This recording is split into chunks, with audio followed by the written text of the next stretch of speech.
thinking of signing up to do this thing. What thing? Oh, just a gym program thing.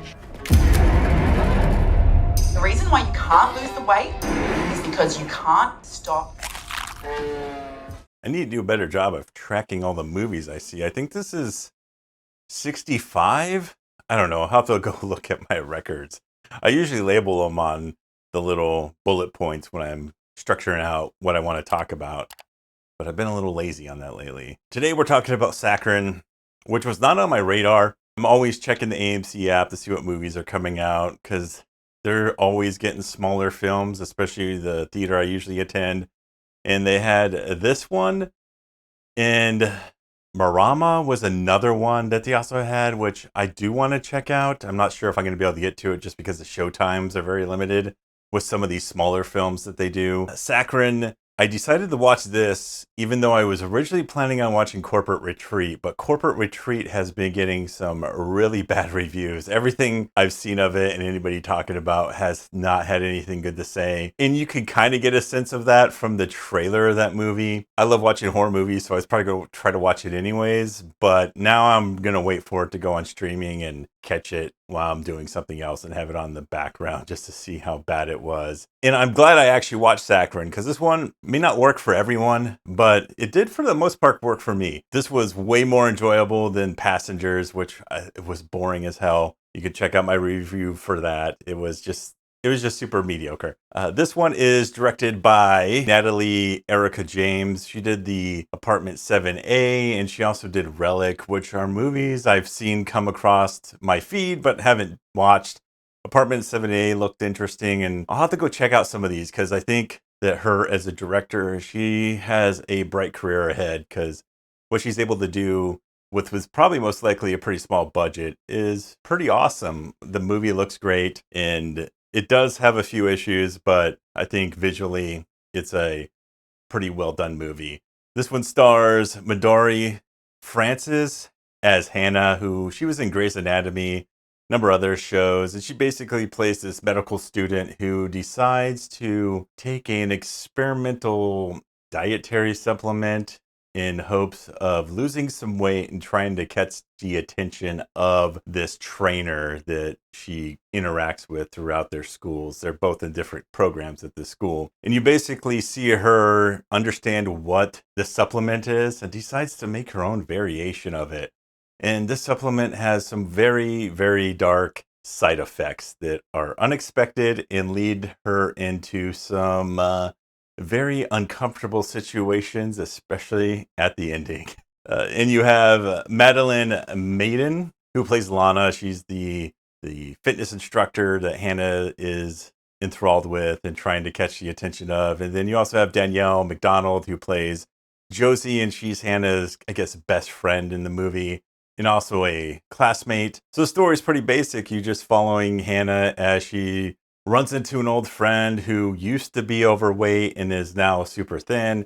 Hannah finds out that, she was taking some special supplement who her friend gives her a couple of them to try out. And then she decides to figure out what's in them. And once she figures out what's in them, is she kind of questions it, but then finds out how much they cost. And so she decides to synthesize her own, which is not a great idea. The directing here, think is really good, except for the runtime. There's a lot of stuff they could have did to feel the runtime a little bit better. There are a lot of scenes that kind of repeat themselves. There are some things with the family dynamics that they kind of introduce with Hannah's character and her relationship with her mom and dad, especially her father, and maybe why she kind of indulges in food in the way she does.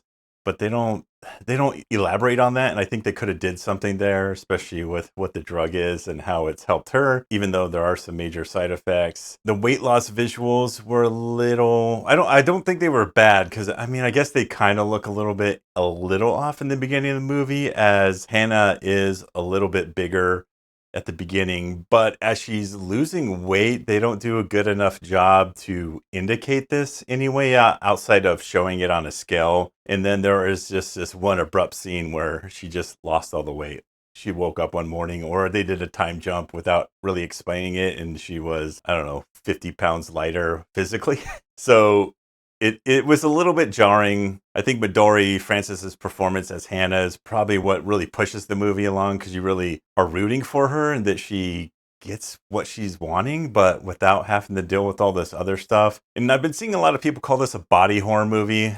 I wouldn't call it a body horror movie. I kind of find it to be more of a food horror, I suppose.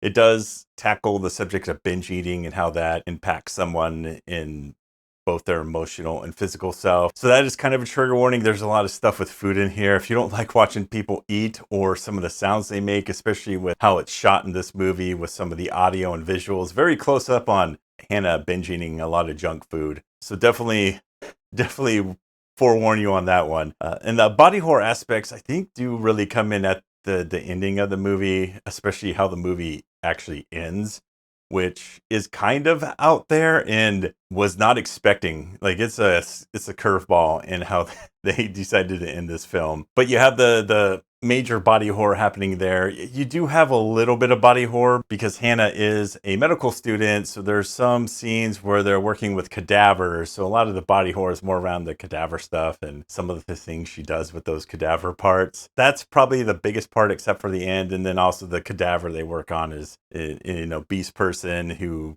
passed away from various reasons. They are basically dissecting these bodies just to see what they can learn. They see that this person had cancer in the pancreas, and that was the primary cause of death, but with the underlying issue that they just didn't take care of themselves, were just binge eating due to various reasons, mental health, things like that. And so that's a lot of what the theming of this movie is about, is just kind of like the weight loss culture. How far is too far to go? You know, how women see themselves. I think how anybody sees themselves physically and how they perceive other people seeing them. So there's a lot of commentary on that. It doesn't dive super deep into any of these things, especially with like body shaming. There are some aspects of that a little bit in this movie, but mostly from interactions with her friends and them being more worried that she's like losing weight too fast and they think it might not be healthy. So definitely a movie that surprised me, and how much I actually enjoyed it. It was one of those movies that kind of felt like it would probably fit on streaming, since it is a Shudder produced film. It'll probably be on there soon, though it's not very scary. I didn't find it scary at all. There are a few creepy scenes in the movie, but yeah, I wouldn't call it a scary movie. It is just kind of more of those like thought-provoking horror movies and making you think about something. And you know, her character is pretty smart. There's not a lot of things she does that are questionable, I guess. So if you're looking for a movie that maybe would catch you off guard, it's well directed, well acted, has some commentary to say on the wellness industry, and then also goes into places you would definitely not expect. It's probably not going to be in the theaters that much longer because it's barely at the theater I saw it at, with only a few shows a day. But definitely check it out when it hits Shudder. I'd give Saccharine 3 stars.